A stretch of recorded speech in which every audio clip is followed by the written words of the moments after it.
মির্জা শায়ান মুগ্ধ পর্ব সংখ্যা ৩৩-এর লিখেছেন জান্নাতুল ফিরদাউস মিথিলা। আপনাদের সাথে আছি আমি জান্নাতুল ফেরদৌস মনি। পৃথিবীর আর কোনো সম্পর্কের মূল্য না দিলেও আমি চাইবো তুমি অন্তত ওই মেয়েটার সিঁদুরের মূল্য দিও, যে কিনা বিগত ৮ বছর ধরে তোমার নাম ধরে নিজের স্মৃতিতে সিঁদুর মেখে আসছে। দৃষ্টিতে আগুন জ্বলল মনস্টারের, চোয়ালের রেখা টান টান, সুদর্শন মুখখানায় প্রতিটা নিখুঁত ভাজে স্পষ্ট ফুটে উঠল কঠিন অমানবিকতা। দাঁত কপাটি একে অপরের সাথে সে কি ঘর্ষণ শব্দ করে। অদূর থেকে রুড়ো মানবের দাঁত কটমটানো শব্দ বড্ড কানে বাজছে তৌকির সাহেবের। তবুও তিনি নিরুত্তাপ, ঘাড় নুইয়ে বসে আছে ফ্লোরে, চোখে মুখে তার এক নিরুদয় কুটিলতা। হয়তো ভেবেই বসেছেন তার এহেন কথায় কাজ হয়েছে। মনটার হয়তো কিছুটা হলেও টলেছে, তবে বোকা মানবের এরূপ চিন্তা ভাবনায় এক বালতি জল ঢেলে তখনই অদূর থেকে ভেসে আসে নির্দয় মানবের দাঁত কিরমিরের শব্দ, কণ্ঠ। তোর এত দরদ উতলে পড়লে তুই গিয়ে বিয়ে করে ফেল বান্দির ছেলে। তোর তো আবার অভ্যাস আছে ঘরে একটা রেখে বাইরে 10টা রাখার। তো জানা বান্দির ছেলে, গিয়ে করার একটা। শুধু শুধু আমাকে এখানে এসে নাটক মারাচ্ছিস কেন? মরার পাখনা গজিয়েছে তোর রাস্কেল। আচমকাই বজ্রে নেয় চমকে ওঠে তৌকির মির্জা। বিস্ময়ে চোখ দুটো কেমন গোল গোল করে তাকালেন রুড়ো মানবের দিকে। অধৈর্যর সামান্য ফাঁক করে বেরিয়ে এলো মধ্যবয়স্কের। বিস্ময়ের অভিজাত কয়েক মুহূর্তের জন্য স্থির হয়েছে বেচারার সচল মস্তিষ্কে। তবে স্থাপিত খুব বেশি সময় জুড়ে চলল না। তদমধ্যে তৌকির মির্জা সম্বিত ফিরল রুড়ো মানবের কঠিন হুঙ্কারে। Get out scoundrel. এবারে তেতে উঠলেন তৌকির মির্জা, তেলে বাগুনে ছ্যাদ করে চলে উঠলেন তীক্ষ্ণ মেজাজে, দাঁতে দাঁত খিচে আওড়ালেন, মুখ সামলে কথা বলো অধীর, আমি তোমার বাবা হই। একজন নির্দয় পাষাণও যার কাছে পৃথিবীর কোনো সম্পর্কের মূল্য নামমাত্র নেই, সে কিনা মান্য করবে তৌকির মির্জাকে? এ যে এক চিরন্তর অবাস্তব ঘটনা। ক্রোধে অন্ধ তৌকির সাহেব বোধহয় হিতাহিত জ্ঞান হারিয়ে ফেলেছেন নিজের। আক্রোশে দাঁতে দাঁত চেপে চোখ দুকল কুচকে যেই না দৃষ্টি উঁচাবে, অমনি এক বিকট শব্দে পুরো কামরা জুড়ে মুহূর্তেই থমকালেন তৌকির সাহেব। মধ্যবয়স্কী শরীরে তার হুট করে দুর্বলতা খেলা করে গেল খানিক। হাঁটুতে কেমন তীব্র ব্যথা অনুভব হচ্ছে। শরীরের প্রতিটা অঙ্গ প্রত্যঙ্গ নিজের কার্যকারিতা হারাচ্ছে ক্রমশ।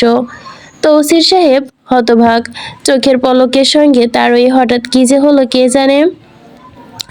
বেচারা অবধানে ঘাড় নুইয়ে তাকালো নিজের পায়ের দিকে। কপাল কুঁচকে হাঁটু অব্দি ঝাপসা দৃষ্টিযুগল আটকাতে স্থম্বির হলেন তৌকির মির্জা।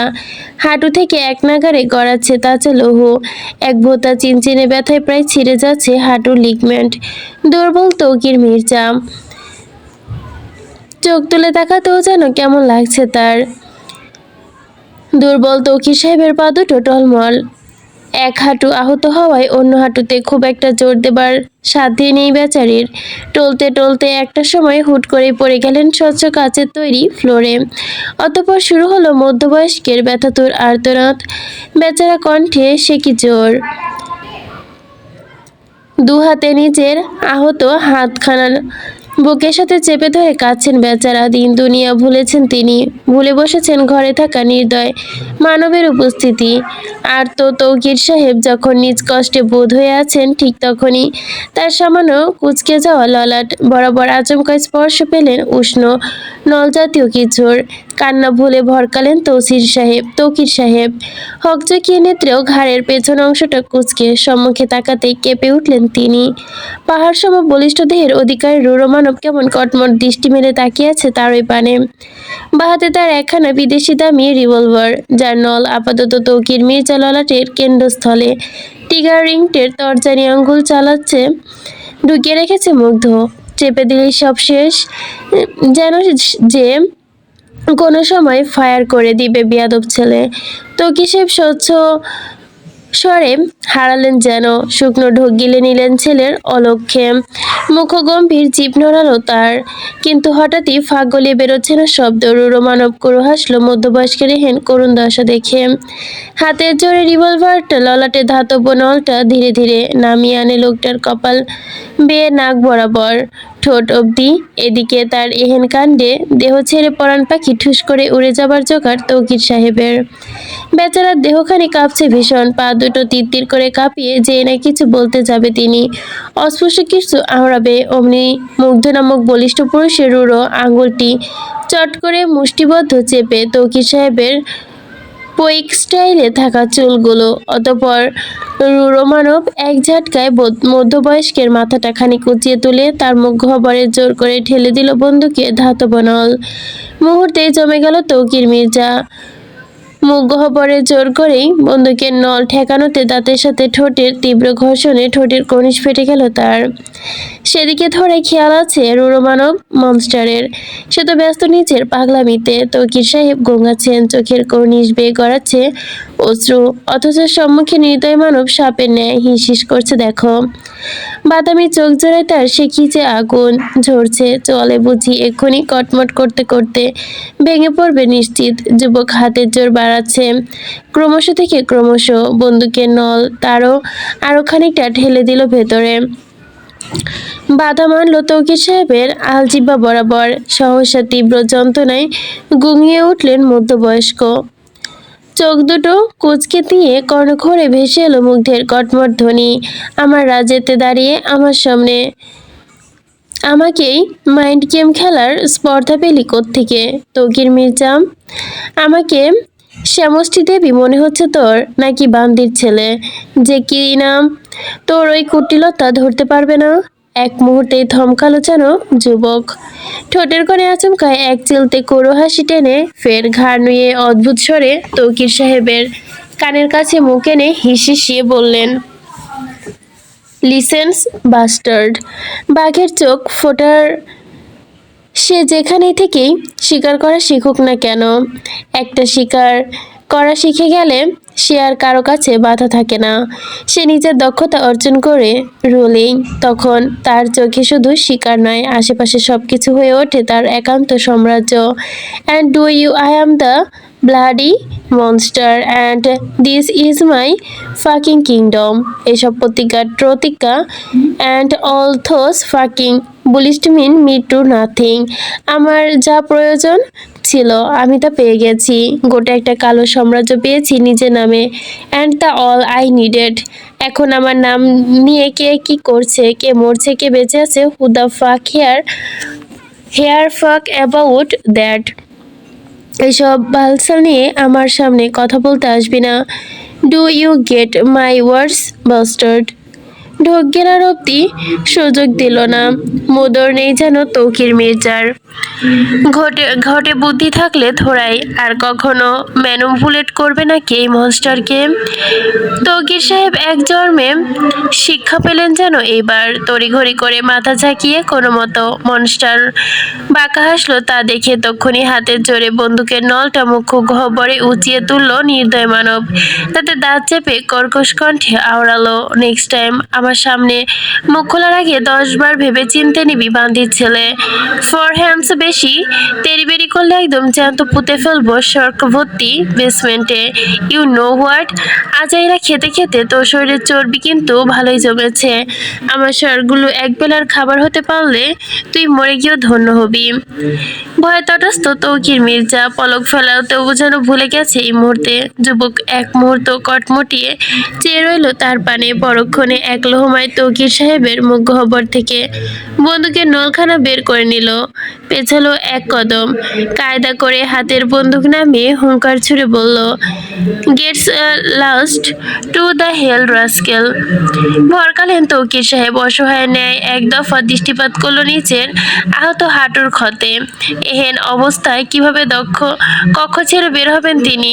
দাঁড়াবেনই বা কিভাবে? তাছাড়া বের না হয়ে তো আর উপায় নেই। ছেলেটা হয়েছে বড্ড উন্মাদ, কিন্তু প্রয়োজনীয় সবাইকে ব্যবহার করা শেষে দ্বিতীয়বার ছুঁড়ে ফেলতেও সেকেন্ড খানেক সময় নেয় না। অথচ কদিন আগেই এই ছেলে বাংলাদেশে গিয়ে সবার সাথে তাকে ড্যাড ড্যাড করে মাথা তুলে রাখতো। অবশ্য সেটাও ছিল তার প্রয়োজন শেষ, গুরুত্ব শেষ। কথাগুলো ভাবতে ভাবতে ফোঁস করে নিঃশ্বাস ফেলেন তৌকির সাহেব। কোনরূপ বাড়তি উপায়ন্তর না পেয়ে অবশেষে ফ্লোরে দুহাত ভর দিয়ে শরীরটা ঠেলতে ঠেলতে এগোচ্ছেন দরজার দিকে। ফ্লোরে একটা লম্বাটে অংশ ভিজে গিয়েছে তৌকির সাহেবের লহুতে। মানুষটার শরীর টেনে হিঁচড়ে চলে যাচ্ছে ঘরের বাইরে, অথচ সেদিকে বিন্দুমাত্র উদ্বেগ নেই মুগ্ধের। সে দাঁড়িয়ে আছে স্বচ্ছ কাচের দেওয়ালে, ঠিক সামনের দিকটায়। সে দাঁড়িয়ে আছে স্বচ্ছ কাচের দেওয়ালখানার সামনে। কাচের তৈরি দেওয়ালখানা ট্রান্সফরমেন্ট। অদূরে মেঘেদের আড়ালে হুটহাট উঁকি দেওয়া পাহাড়ের কোল স্পষ্ট চক্ষুগোচর। যুবক স্থির দৃষ্টিতে তাকিয়ে আছে বাইরে। ধারালো চোয়ালের রেখা টান টান, মুখখানায় ঝুলে আছে এক অদ্ভুত চাপা রাগ। মুখবর্তী শিকারের কলুষিত ধোঁয়া রয়ে শুয়ে বেরোচ্ছে বাদামি ঠোঁটের ফাঁক ফোকর দিয়ে। তার মনস্পটে হুটহাট ভাসছে কিছু টুকরো টুকরো দৃশ্য, সবটাই সপ্তদশীকে নিয়ে। একটাবার দেখা যাচ্ছে সপ্তদশী হাসছে, আরেকবার দেখা যাচ্ছে সপ্তদশী ছুটছে। যুবক আনমনে তাকিয়ে দেখছে সব। নিজের এহেন দৃশ্যমান মনস্পট বড্ড বিরক্তকর লাগে তার কাছে। তার মস্তিষ্ক মোটেও চাচ্ছে না সে মাহিকে দেখুক, অথচ চোখগুলো কি বেয়াদব, ইদানিং একটু বেশি বেয়াদবি করছে তার সঙ্গে। যুবক অতিষ্ঠ এ পর্যায়ে ঠোঁটগলি অস্ফুট বিড়বুড়ি করে শব্দ বের করলো। যেই না দোতলার সামনে থেকে কদম ফেরাবে অমনি কানে বেজে উঠল মাহির কণ্ঠ। আপনি একটা বিস্ট। থমকায় মুগ্ধ, হৃদয়ের মধ্যে যেন অদ্ভুত এক দোলাচাপন আচমকায় ঘাড় বাঁকিয়ে তাকায় কাচের দেওয়ালের ওপারে। সেথায় মাহি অদূরে, মুখখানা স্পষ্ট, গাল ফুলিয়ে তাকিয়ে আছে দেখো তার পানে। যুবক কুচকানো ভুরুতে তাকিয়ে রইল এক মুহূর্ত, পরক্ষণে চোয়াল শক্ত করে কর্কশ কণ্ঠে আওড়ালো, কি সমস্যা তোর? পিছু ডাকছিস কেন? মনস্পটে ভাসমান সপ্তদশী খিলখিল করে হাসছে এবার। বোধহয় মনস্টার এমন কথায় বড্ড মজা পেয়েছে। এদিকে তার এহেন হাসি দেখে কপাল কুঁচকে নেয় রূঢ় মানব। যুবক দাঁত খিচে ফের ধমকে বলে, হাসছিস কেন বান্দির মেয়ে? যা এখান থেকে বলছি, আমার তাকে দেখতে ইচ্ছে করছে না। সপ্তদশী ভুরু কুচকায় এ পর্যায়ে, ঠোঁট দুটো সামান্য ফুলিয়ে সন্ধিহান গলায় জিজ্ঞাসা করে, সত্যি চলে যাব? যুবক বেশ করে চাইলো মেয়েটাকে মুখের ওপর না বলে দিতে। জবাব গুছিয়ে নিয়ে সে গলা অবধি আওড়াতেই এসে আর পারল না। তবে মাঝে পথেই গলাটা আবার কি হলো কে জানে, কেমন হুট করেই কথাটুকু আটকে নিল সে আপনা আপনি। যুবক ভারী অবাক হলো নিজের কাণ্ডে, খানিকটা বিরক্ত এবং ভুরুদয়ের মাঝে গোটা কয়েক ভাঁজ ফেলে ধীরে ধীরে এগোয় দেওয়ালের পানে। কিয়ৎক্ষণ হাসি মুখটা ধীর দৃষ্টে তাকানো, ভুরু গটিয়ে আপনা আপনি শিথিল হতে লাগে তা। কঠিন মুখবয় থেকে এক মুহূর্তের জন্য সরে গেল সকল বিরক্তি। যুবক সমুদ্রের ন্যায় শান্ত এই পর্যায়ে নিজ অজান্তেই দেওয়ালের ওপারে এক হাত তুলে যে না সপ্তদশীর প্রতিবিম্বকে ছুঁতে যাবে, ঠিক তখনই যুবকের মনস্পটে দেওয়ালের অপর পাশে আচমকায় ফুটে উঠল একটা অপ্সরার রক্তাক্ত নিথর দেহ। পা দুটি আলতা রাঙানো, তার কপালে বধূর সাজ। সহসা ঝটকা খেলো যেন যুবক, তখনই হতবিম্বে ন্যায় পিছিয়ে গেল দু কদম। যুবকের অস্থিরতা বাড়ছে এবার, চোখ দুটো হয়েছে কেমন ঝাপসা, মাথাটা বড্ড যন্ত্রণা হচ্ছে যুবকের, কান দুটো যেন ঝকঝক করছে। যুবকের কানে বাজছে চিৎকার, এক বাচ্চা ছেলের আত্মচিৎকার। কেউ একজন পেটাচ্ছে ছেলেটাকে, বাচ্চাটা ক্ষুধায় কাতরাচ্ছে, অথচ কতগুলো পাশগো বাচ্চাকে শুধু শুধু মারছে পশুগুলো। মুগ্ধ অস্থির, নিজে বোধহয় হারিয়েছে নিজেকে, কাঁপছে ভীষণ। এক হাত সামনেও যে কাঁপা কাঁপা কণ্ঠে আনমনে বলে, ওকে খাবার দাও, ওকে মেরো না, আরে ওরে ও ও মরে যাবে, মেরো না। শুনছো কেউ? বাচ্চাটা কান্না করছে এখনো, শুনতে পাচ্ছ না? সে কেবল টলতে টলতে হুট করে বসে পড়লো মেঝেতে।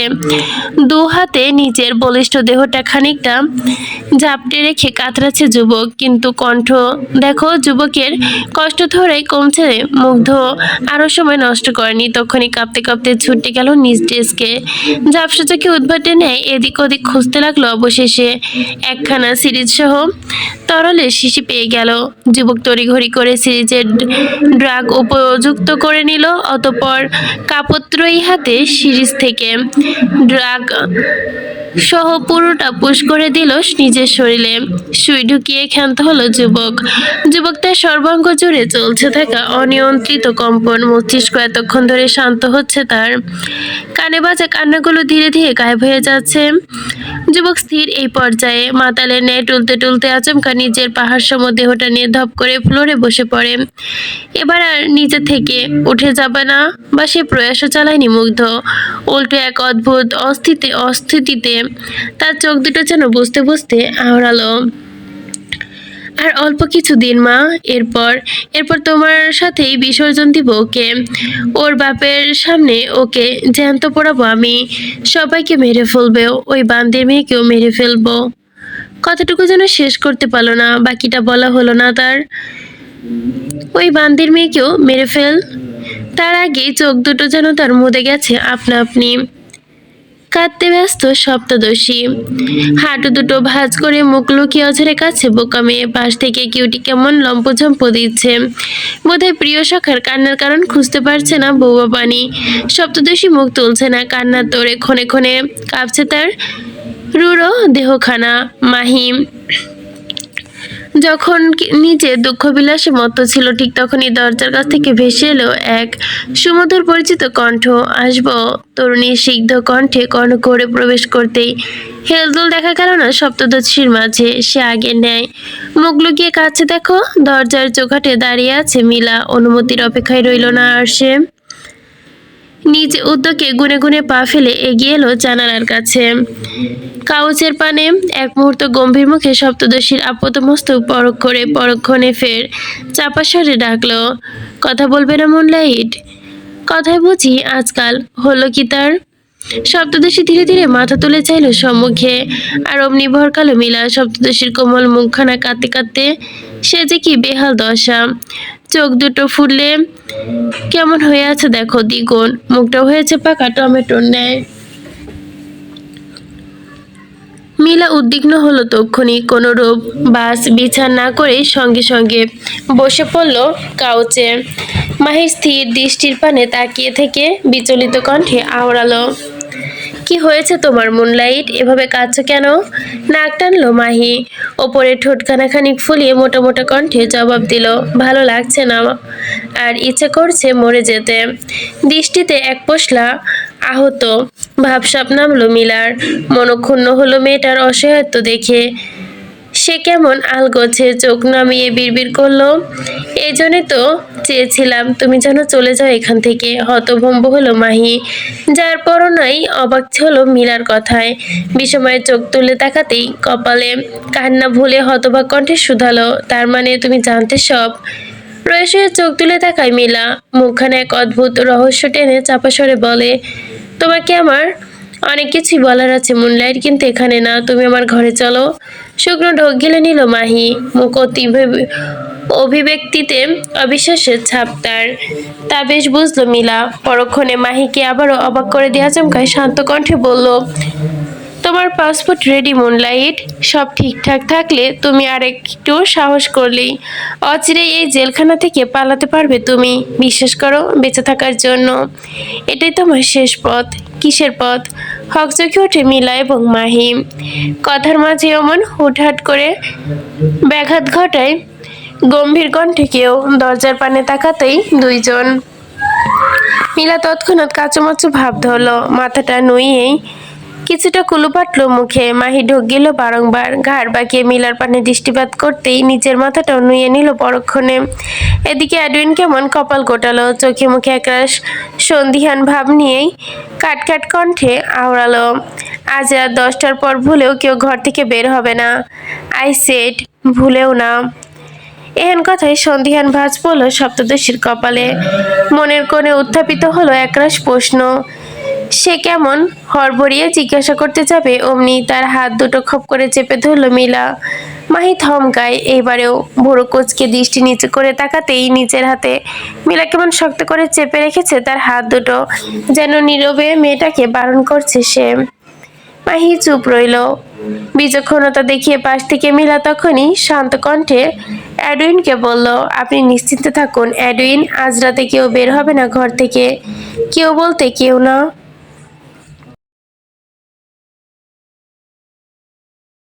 এহেন কথায় সন্ধিয়ান ভাঁজ পড়ল সপ্তদশীর কপালে। মনের কোণে উত্থাপিত হলো আরো একরাশ প্রশ্ন। এডুইন নিরূপ প্রতিক্রিয়া। চোখ ধরে আচমকায় দেখা গেল এক রহস্যময় বাঁকা হাসি। দৃষ্টি চোখা করে মিলার পানে তাকায় সে। এক মুহূর্তে গম্ভীর থেকে পরক্ষণে বলে ওঠে, দেখা যাবে। শীততাপ নিয়ন্ত্রিত কক্ষ, সম্পূর্ণ কক্ষ জুড়ে মোমবাতির হলদে আলোয় ঝলকানি। সিলিং এর কেন্দ্রস্থলে হলদে আলোয় ঝাড়বাতি কেমন চিকচিক করছে দেখো। সম্পূর্ণ কক্ষ জুড়ে এক অদ্ভুত নিস্পন্দতা ছড়িয়ে ছিটিয়ে আছে। রাত 12:15।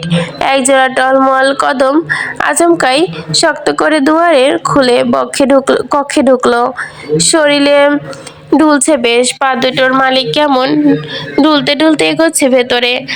হাতে তার একখানা বিদেশি হুইস্কির বোতল, বা হাতের বরাবর বোতল তুলে একখানা সাফেদ রঙা বাবুদানা কুর্তা মিলিয়ে পড়েছে যেন লাল খয়েরি রাঙা ঢেউ খেলানো কুর্তি, গলায় গোল গোল পেঁচিয়ে রাখা একখানা কাতান শাড়ি, কলা পাতার বিখ্যাত আদি ঢাকেশ্বরী বস্ত্রালয়ের কাতান শাড়ি।